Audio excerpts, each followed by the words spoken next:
अस्सलामुअलैकुम, कैसी हैं आप सब। उम्मीद करती हूँ कि आप भी बखैरियत से ही होंगी। अल्हम्दुलिल्लाह मैं भी ठीक हूँ और कर रही हूँ अपने घर के काम काज।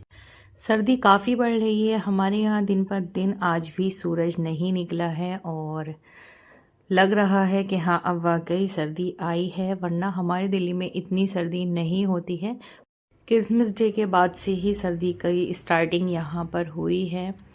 तो बस आज मैं आपके साथ में शेयर कर रही हूँ जी, मिक्स वेज आज हमारे घर में बन रही है। और गुड न्यूज़ ये है कि हमारे घर में आ चुकी हैं हमारी देवरानी जी, जिनसे मैंने कह रखा था कि आप इस डेट तक आ जाना। तो वो और हमारे ससुर जी दोनों आ गए हैं फाइनली। माशाल्लाह बहुत अच्छी ससुराल है, सब पास में है। मैं सबसे दूर हूँ, दिल्ली में रहती हूँ, तो गांव से उन्हें आना पड़ता है, लेकिन जब भी मुझे ज़रूरत होती है तो कोई भी आ जाता है, ऐसी बात नहीं है। और ये वाली देवरानी तो हमारी कई बार मुस्तकिल रहकर गई हैं, माशाल्लाह बहुत अच्छी है। तो मैं सब्ज़ी बना रही हूँ, सब्ज़ी वगैरह सब हमारी देवरानी ने ही काटी हैं। तो यहाँ पर सबसे पहले आज ही आई हैं ये। मैं कह भी रही हूँ कि रेस्ट कर लो, लेकिन रेस्ट नहीं करती हैं। माशाल्लाह काम में भी बहुत अच्छी हैं और बहुत सहीन हैं। तो मैंने यहाँ पर सबसे पहले ऑयल, थोड़ा सा ऑयल लिया है और गाजर फ्राई की है हल्की। 2 से 3 मिनट मैंने गाजर को फ्राई किया है। उसके बाद फिर मैंने इसमें ऑयल डाला है और फिर गोभी फ्राई की थी 2 से 3 मिनट ही। फिर थोड़ा सा ऑयल डाला है और आलू फ्राई किए हैं। तीनों चीज़ को मैंने फ्राई कर लिया है और ज़्यादा कुछ मैंने सब्ज़ी में नहीं ली है। हाँ, सोयाबीन और मटर बाद में ऐड करनी है। तो ऑयल गर्म करने के बाद मैंने सबसे पहले डाली है जी हींग। ऑयल की क्वांटिटी मैं इसमें काफ़ी ज़्यादा लेती हूँ, क्योंकि सूखी सब्ज़ी मुझे अच्छी नहीं लगती है जब तक ऑयल ठीक से नहीं पड़ा हो। हींग और लहसुन का तड़का लगाने के बाद मैंने इसमें प्याज ऐड कर दी है। प्याज जब मेरी लाइट ब्राउन हो गई है तो मैंने ये तीनों सब्जियां इसमें डाल दी है, आलू, गाजर और गोभी। अब इनको मैं 2 से 3 मिनट और अच्छी तरह से चलाऊंगी और उसके बाद मैं इसमें ऐड कर दूंगी जी मसाले, जो भी मुझे ऐड करने हैं। तो चलिए डालते हैं आपके सामने। तो अच्छी तरह से चलाने के बाद इस तरह से करना है और टमाटर डालने हैं। टमाटर की क्वांटिटी थोड़ी एक्स्ट्रा, मतलब इतनी सब्ज़ी में मैंने 250 ग्राम टमाटर डाल दिए हैं। तो टमाटर बीच में मैंने डाले हैं इस वजह से कि जो भी टमाटर का पानी है वो सब एक जगह इकट्ठा हो जाएगा।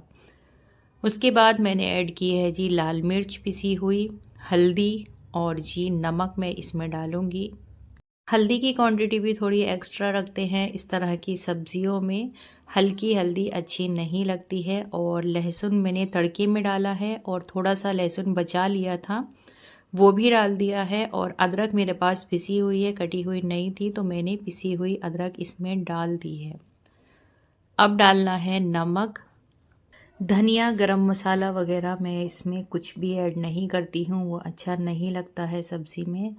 तो बस नमक ऐड किया है। और जो इसमें इम्पॉर्टेंट चीज़ मुझे लगती है वो है किचन किंग मसाला, जो मैं हमेशा डालती हूँ। तो यहाँ पर मेरा मसाले का डब्बा भी खाली हो चुका है, लेकिन इतना था कि इस सब्ज़ी में पूरा हो गया है। तो बस अब मैं इसको अच्छी तरह से चलाऊंगी। अच्छी तरह से मतलब बहुत एहतियात से थोड़ा सा इसको चलाना है, बिल्कुल मतलब सब्ज़ियाँ टूटे नहीं ज़्यादा, क्योंकि फ्राई हुई हुई सब्ज़ियाँ हैं। तो बस इसको मैंने अच्छे से हल्के हाथ से मिक्स करके रख दिया है और अब मैं इसको ढक मीडियम फ्लेम पर पकने रख दूंगी। बार बार इस सब्ज़ी को नहीं चलाऊंगी, सब्ज़ी बीच में मैं कम चलाती हूँ। तो सोयाबीन मैंने गुनगुने पानी में भिगोकर छोड़ दी थी। अब इतने सोयाबीन को मैं अच्छी तरह से निचोड़ रही हूँ। अच्छी तरह निचोड़ने के बाद इनको फ्राई कर लूँगी। सोयाबीन भिगोनी मैं भूल गई थी, वरना सोयाबीन भी और सब्ज़ी के साथ में फ्राई हो जाती। तो मैंने इन्हें बाद में भिगोया है, अब मैं इनको अलग से फ्राई कर लूँगी। तो यहाँ मैंने इनको अच्छे से छानकर खूब निचोड़ लिया है जो भी इनमें पानी था।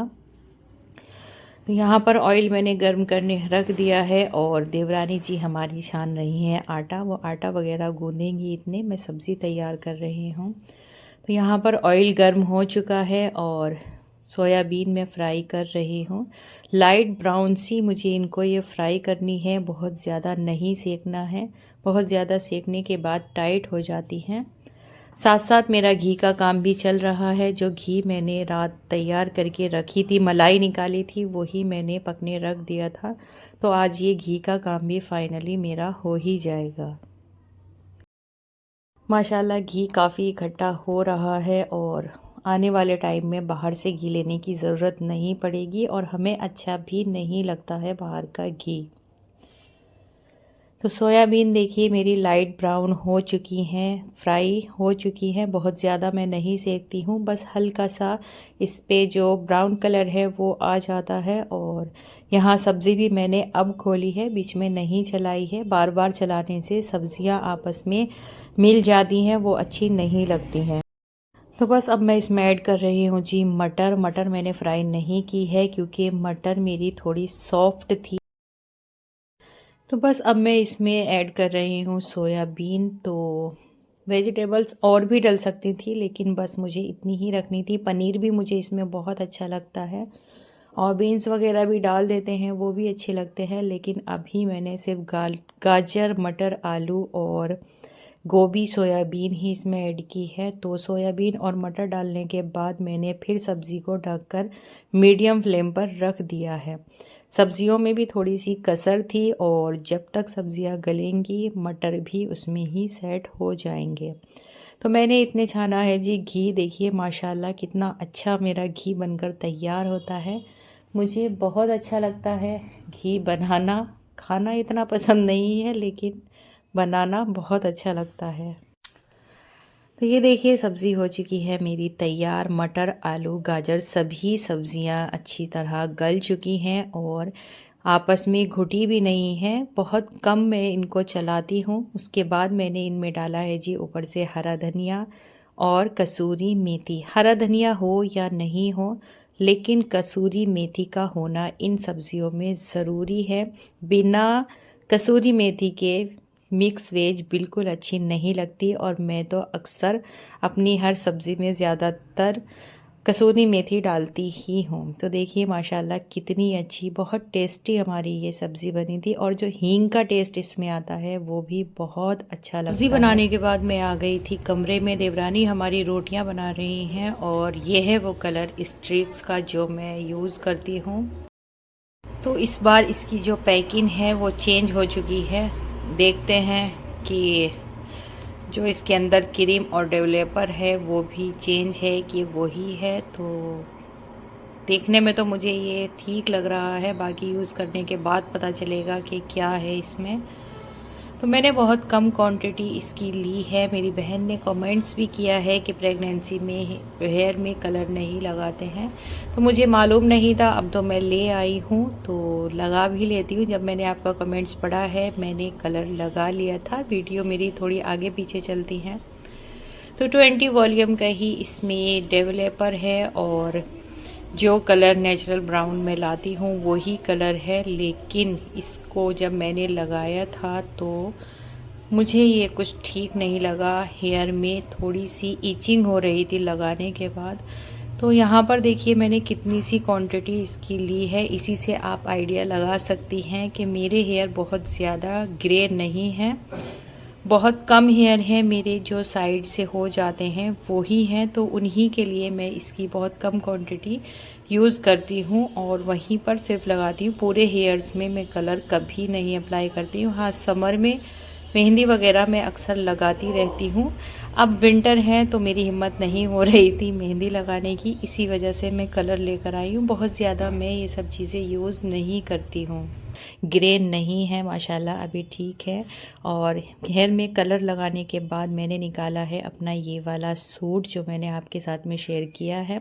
और ये ट्राउज़र है जो मैं लाई थी, इसी कुर्ते के लिए लाई हूँ। जो इसके साथ में शलवार का कपड़ा था वो मैंने सिला नहीं है, उसे रख दिया है। ये गर्म लेगी है जो मैं लेकर आई हूँ, ट्राउज़र है वो। उसके बाद जी नहा धोकर फ्रेश होकर नमाज से फारिग होने के बाद हम चले गए थे आज फिर मार्केट। नहीं जाना था लेकिन फिर भी कुछ ना कुछ काम रह ही जाते हैं। तो किन्जा के लाने थे जी शूज़ वगैरह। किन्जा के पास नहीं है, ट्यूशन वगैरह जाने में प्रॉब्लम हो रही है और एक दो सामान हमारी देवरानी को भी लेने थे। तो ये है हमारे यहाँ की शूज़ मार्केट, जहाँ से लिए हैं हमने कई जोड़ी शूज़, वो मैं आपके साथ में शेयर कर दूँगी अगर वक्त मिला तो किंजा के शूज़ लिए हैं हमने और किंजा के स्लीपर वगैरह लिए हैं, और मैंने अपने लिए भी 2 स्लीपर के सेट लिए हैं और देवरानी ने भी हमारी लिए हैं। तो बस यहाँ पर हमने शूज़ मार्केट ही है, ये हमारे घर के बहुत करीब में है और जो भी क्लॉथ वगैरह है यहाँ पर कम है। मेन मार्केट ये शूज़ के नाम से ही फेमस है। तो काफ़ी अच्छे यहाँ के शूज़ होते हैं, रेट भी काफ़ी अच्छे होते हैं। बेलियाँ वगैरह लेडीज़ जेंट्स बच्चों की सब कुछ यहाँ पर बहुत अच्छी मिलती हैं।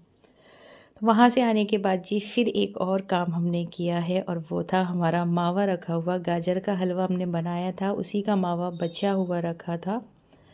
तो मैंने सोचा चलो इसको भी काम में ले लेते हैं।